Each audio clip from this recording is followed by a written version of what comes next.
Ada satu doa pendek yang diajarkan Allah melalui Al-Quran kepada kita semua. Doa pendek ini merefleksikan tujuan hidup kita sebagai seorang muslim. Sehingga seringkali orang menyebut doa ini sebagai doa sapu jagat, yaitu Rabbana atina fid dunya hasanah wa fil akhirati hasanah wa qina adzabannar. Wahai Tuhan kami, berikan kami kebahagiaan di dunia ini, kebahagiaan di akhirat nanti, dan selamatkan kami dari azab neraka. Dunia dan seluruh isinya sesungguhnya merupakan tujuan hidup jangka pendek dari setiap pribadi muslim. Tujuan jangka pendek yang mengantarkan kita untuk meraih tujuan jangka panjang, yaitu akhirat dan ridho Allah Subhanahu wa ta'ala. Untuk kedua tujuan ini, Islam mengajarkan nilai keseimbangan. Bekerjalah buat duniamu seolah kau akan hidup selamanya, tetapi bekerjalah buat akhiratmu seolah kau akan mati besok. Nilai keseimbangan ini kemudian diterjemahkan dalam berbagai aspek kehidupannya. Dalam berbagai aspek kehidupan. Bagaimana si kaya harus membantu yang miskin. Bagaimana si miskin berusaha dan hidup tidak menjadi beban bagi yang lain. Kelihatan nilai keseimbangan itu. Bagaimana si tua menyayangi yang muda, bagaimana yang muda menghormati yang tua. Bagaimana tuan rumah menghormati tamu, bagaimana tamu menjadi orang yang tahu diri. Ini semua merefleksikan adanya nilai keseimbangan. Jadi seakan, Bung, ini dunia. Ambil apa yang perlu, nikmati apa yang boleh. Kalau bisa jangan gagal kau di dunia ini. Tapi kalaupun kau gagal di dunia, kau kan masih punya akhirat. Inilah sumber optimisme kehidupan seorang muslim. Dia tidak boleh gagal kalau bisa di dunia ini. Tapi kalaupun gagal, kau masih punya akhirat. Karena kau punya akhirat, caramu mencapai dunia ini diwarnai oleh keyakinan terhadap adanya akhirat nanti. Ini yang menyebabkan seorang muslim berbeda dengan yang lain, dan dia tidak terjebak menghalalkan sebuah cara untuk mencapai satu tujuan. Keyakinan adanya akhirat melahirkan etika dalam kehidupan seorang muslim pada cara bagaimana dia mencapai dunia ini. Dia tidak terjebak menghalalkan cara. Dunia ini tujuan jangka pendek. Ambil apa yang perlu, nikmati apa yang boleh, tapi jangan membuat cacat akhiratmu karenanya. Inilah yang membedakan kita dengan yang lain. Iya sih, saya kepengen kaya, tapi kalau korupsi, akhirat saya bagaimana nanti? Iyalah, saya kepengen naik pangkat, tinggi jabatan, tapi kalau fitnah orang, hantam kiri sikat kanan, teman jadi lawan, lawan pun jadi teman, akhirat saya bagaimana nanti? Ini melahirkan etika pada tata cara mencapai kehidupan dunia. Tidak terjebak menghalalkan segala cara untuk mencapai sebuah tujuan. Karena apa? Tidak satu perbuatan dunia yang bagaimanapun kecilnya yang tidak akan berakibat akhirat. Raih duniamu, ambil apa yang perlu, nikmati apa yang boleh, tapi pada sisi lain, jaga jangan sampai dia membuat cacat di akhirat nanti. Nah, seorang muslim yang baik tentu yang pandai meraih dua tujuan ini. Mencapai fid dunya hasanah wa fil akhirati hasanah.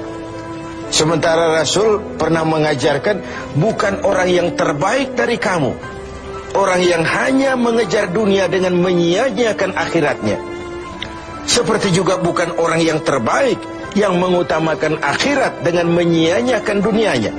Tapi orang yang terbaik man jama'akuma, orang yang pandai mengcombine antara keperluan dunia dan kepentingan akhirat nanti. Nah, untuk mencapai tujuan ini, tujuan dunia sebagai tujuan jangka pendek bisa dicapai dengan ilmu, dengan sains, dengan pengalaman, dengan nasib. Makin banyak ilmu, makin mudah meraih dunia. Makin syarat kita dengan pengalaman, makin mudah meraih dunia. Atau karena faktor nasib, lalu kita bisa meraih dunia. Sementara akhirat hanya bisa diraih dengan prestasi ibadah kepada Allah Subhanahu wa ta'ala. Prestasi ibadah. Jadi dunia kita capai dengan prestasi ilmu, prestasi pengalaman, atau karena faktor nasib. Akhirat kita capai hanya dengan prestasi ibadah kepada Allah Subhanahu wa ta'ala. Kalaupun ada efek dunianya, dari sholat kita, dari puasa kita, dari haji kita, dari zakat kita, itu sekedar side effect. Tapi sasaran utama adalah akhirat dan ridho Allah. Untuk mencapai dua tujuan ini, Allah memberikan alat untuk mencapai tujuan. Dan dalam kaidah usul fikih dijelaskan bahwa lil wasail hukmul maqasid, alat dan tujuan hukumnya sama. Jadi kalau tujuan ke situ, alatnya harus ada untuk membawa kita ke arah itu. Saudara wajib naik ke loteng. Tidak bisa naik ke loteng kalau tidak ada tangga, maka tangga itu menjadi wajib adanya. Nah, untuk mencapai dua tujuan ini, fid dunya hasanah wa fil akhirati hasanah, Allah memberikan alat kepada kita. Apa alatnya? Dalam surah At-Taubah ayat 111 bisa kita lihat. Innallaha ashtara minal mu'minina anfusahum wa amwalahum bi anna lahumul jannah. Allah telah membeli dari orang-orang beriman diri mereka, harta mereka, bagi mereka adalah surga. Ayat ini merupakan transaksi yang sangat transparan. Transaksi yang sangat transparan. Pembeli Allah, penjual kita orang-orang beriman. Dagangannya amwal dan anfus, harta dan diri. Harganya adalah surga. Sekali harta dan diri sudah kita jual kepada Allah, tentu tidak akan kita jual lagi kepada yang lain. Jadi dengan kata lain, harta itu apa? Semua bentuk materi yang kita kuasai. Uang, tanah, kebun, pabrik, dan sebagainya. Lalu yang dimaksud dengan anfus, diri itu apa? Semua kekayaan yang ada dalam pribadi kita. Konsep, pikiran, ide, wewenang, jabatan, kemampuan, skill, itu semua anfus. Untuk tujuan jangka pendek, harta dan diri harus jadi rahmah bagi lingkungan. Untuk tujuan jangka panjang, harta dan diri harus menunjang jalan menuju ridho Allah Subhanahu wa ta'ala. Itulah jalan kalau kita ingin mencapai fid dunya hasanah wa fil akhirati hasanah. Dengan kata lain, yang alat itu jadikan dia sebagai alat. Jangan dia dijadikan tujuan. Sekali alat kita jadikan tujuan, maka kita akan kehilangan tujuan yang sebenarnya. Begitulah sang waktu sering menggeser alat menjadi tujuan. Tujuan kita adalah kekuasaan. Tujuan kita adalah kekayaan. Tujuan kita adalah popularitas. Tujuan kita adalah menghimpun segala macam kekuatan.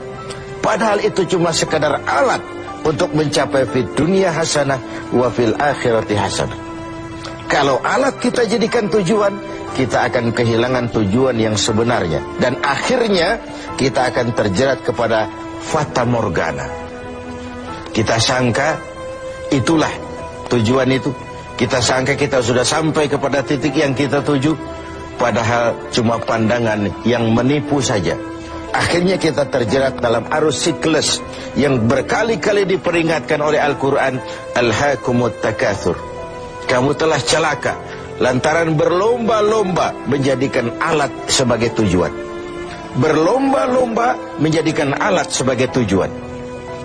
Karena itu, gunakanlah alat sebagai alat untuk mencapai tujuan, dan bukan malah alat yang dijadikan tujuan.